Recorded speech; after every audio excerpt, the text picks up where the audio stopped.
Assalamualaikum warahmatullahi ta'ala wabarakatuh. Alhamdulillahil alamin, wassalatu wassalamu ala sayyidil mursalin sayyidina Muhammadin wa ala alihi wa sahbihi wa barik wa sallim ajma'in. Qalu subhanaka la ilma lana illa ma 'allamtana innaka antal alimul hakim. Allahumma aftah alaina futuhal 'arifin waj'al a'malana khalisatan biwajhikal karim. Birahmatika ya arhamar rahimin. Rabbi shrah li sadri wa yassir li amri wahlul 'uqdatam min lisani yafqahu qawli. Amma ba'du. Para jamaah Masjid An-Natifah yang saya muliakan, alhamdulillah tidak terasa malam ini kita sudah masuk malam 27 Ramadan. Kurang 3 hari lagi kita sudah akan meninggalkan Ramadan.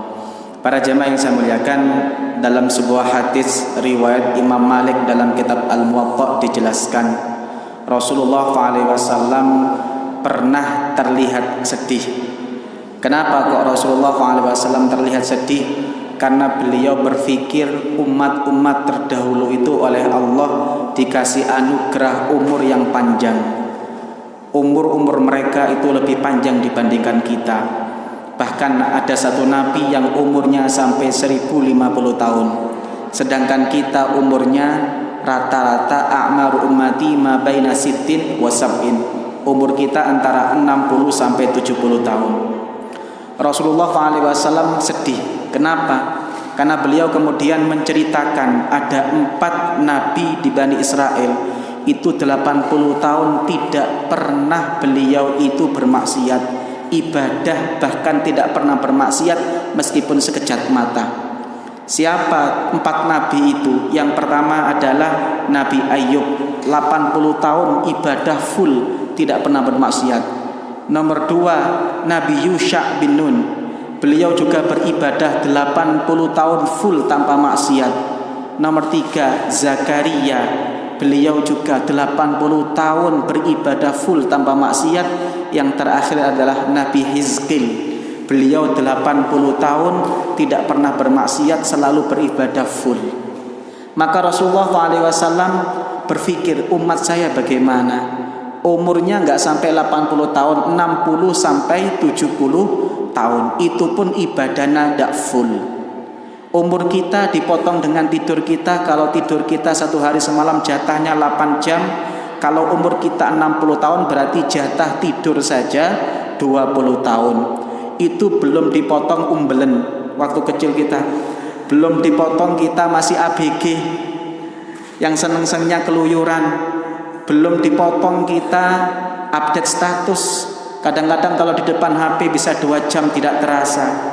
Belum dipotong nonton India, belum dipotong nonton sinetron, belum dipotong macam-macam. Sisa umur kita untuk ibadah berapa tahun? Maka Rasulullah SAW sedih. Bagaimana dengan umatku? Umatku usianya pendek, ibadahnya sangat sedikit. Maka dalam kondisi seperti itu kemudian malaikat Jibril datang kepada Rasulullah SAW. Malaikat Jibril kemudian memberitahukan kepada Rasulullah kabar gembira. Wahai Muhammad, ketahuilah Allah menganugerahkan kepada umatmu satu waktu yang tidak pernah diberikan kepada umat sebelumnya. Apa itu? Yaitu bulan Ramadan yang di dalamnya ada satu malam yang melampaui, kalau kita beribadah di dalamnya, melampaui 1000 tahun.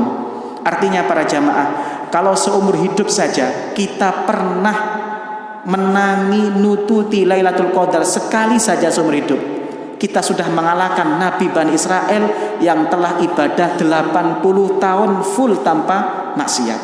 Karena 1000 tahun itu setara dengan 80 tahun. Para jamaah yang saya muliakan, maka kita perlu ingat, sekarang Ramadan itu sudah hampir selesai. Pertanyaannya adalah, bersabda, "Raghima anfu rajulin dakhala alaihi Ramadan thumman salakha min ghairi ayyu farolah." Sungguh celaka kalau ada umatku oleh Allah dikasih keistimewaan, dikasih kesempatan untuk beribadah di bulan Ramadan, tetapi tidak digunakan dengan optimal, sehingga Ramadan berlalu dosanya masih tidak diampuni. Ramadan berlalu ibadahnya masih belum meningkat. Ramadan berlalu Al-Qur'annya belum pernah khatam. Kalau saya ibaratkan, orang yang kemudian tidak meningkat ibadahnya di bulan Ramadan, orang yang kemudian tidak diampuni dosanya di bulan Ramadan, ibarat tikus atau itik yang mati kelaparan di lumbung padi. Kalau ada itik, ada tikus yang kemudian mati karena lapar padahal dia di lumbung padi, itu yang gila lumbung padinya atau tikusnya? Tikusnya, karena gak mau makan. Allah sudah ngasih kesempatan umat Nabi Muhammad untuk bisa mengejar ketertinggalan. Ramadan ini adalah anugerah Allah kepada kita untuk kita bisa mengejar ketertinggalan dengan umat sebelumnya, bahkan bisa mengalahkan nabi-nabi sebelum kita. Maka kalau kita dikasih kesempatan seperti ini seperti kita dikasih lumbung padi. Kok ada tikus mati karena kelaparan? Maka yang salah adalah tikusnya, yang bodoh adalah tikusnya. Maka para jamaah yang saya muliakan, sisa-sisa waktu ini jangan kita sia-siakan begitu saja. Saya sering mengibaratkan begini para jamaah. Umpama ada toko terkenal kemudian memberikan pengumuman, bagi para pelanggan saya kasih kesempatan untuk potongan harga big sale 80-100%, tapi akan saya tutup tanggal 1 bulan Juni. Pertanyaan saya simpel, kita yang sekarang di bulan Mei, kira-kira 1 hari sebelum bulan Juni, kira-kira tokonya sepi atau full? Full. Semuanya akan berlomba-lomba. Kenapa? 80-100%. Rasulullah SAW memberitahukan kepada kita, orang yang beribadah di bulan Ramadan 1 banding 10, 1 banding 70. Bahkan kata Imam An-Nakhai, orang yang beribadah di bulan Ramadan 1 banding 1000. Kalau kita tahu itu, maka semakin akhir Ramadan kita semakin merasa sedih. Kalau kita memahami itu, maka semakin Ramadan akan berakhir. Ulama-ulama dulu sempat menangis. Kenapa? Mereka berpikir, kapan lagi saya dikasih kesempatan oleh Allah untuk mengejar ketertinggalan. Tidak seperti kita. Kalau kita Ramadan semakin akhir, semakin senang. Karena apa? Mikir lebaran. Ramadan semakin akhir bukan meningkatkan ibadah, tapi meningkatkan belanja. Inilah yang kemudian perlu kita pahami. Makanya Rasulullah SAW pernah bersabda, andaikan umatku tahu bahwa Ramadan itu luar biasa, niscaya umatku berharap tidak ada bulan kecuali bulan Ramadan. Maka para jamaah yang saya muliakan, pertanyaan saya simpel sekarang adalah, sekarang malam 27, sudah berapa kali kita khatam Al-Quran? Apakah kita sudah menghatamkan Al-Quran? Sudah berapa juz Al-Quran yang kita baca? Jangan-jangan juz buah kita lebih banyak dibandingkan juz Al-Quran kita. Malu kita kepada Rasulullah SAW. Kalau Rasulullah SAW di bulan Ramadan mampu hataman sama malaikat Jibril, umatnya kok tidak mau hataman Al-Quran? Malu kita kepada Rasulullah SAW kalau Ramadan yang begitu istimewa ini dikasih kesempatan tidak pernah menghatamkan Al-Quran. Saya sering bercerita bagaimana ulama-ulama dahulu menghatamkan Al-Quran di bulan Ramadan. Imam Qatadah kalau sudah masuk Ramadan itu 3 hari sekali hatam. Kalau sudah masuk tanggal 20 ke atas 1 hari sekali hatam. Imam Bukhari yang mengarang kitab Sahih Bukhari, beliau itu mampu menghatamkan Al-Quran kalau bulan Ramadan 2 hari sekali. Kalau sudah tanggal 20 1 hari sekali. Apalagi Imam Syafi'i, jangan ditanya. Kalau sudah masuk Ramadan, Imam Syafi'i mampu menghatamkan 2 kali dalam sehari. Imam Syafi'i dalam bulan Ramadan mampu menghatamkan 60 kali. Bagaimana dengan Pak Syafi'i Masjid An-Nadifah? Sudah berapa kali hataman Al-Quran kita?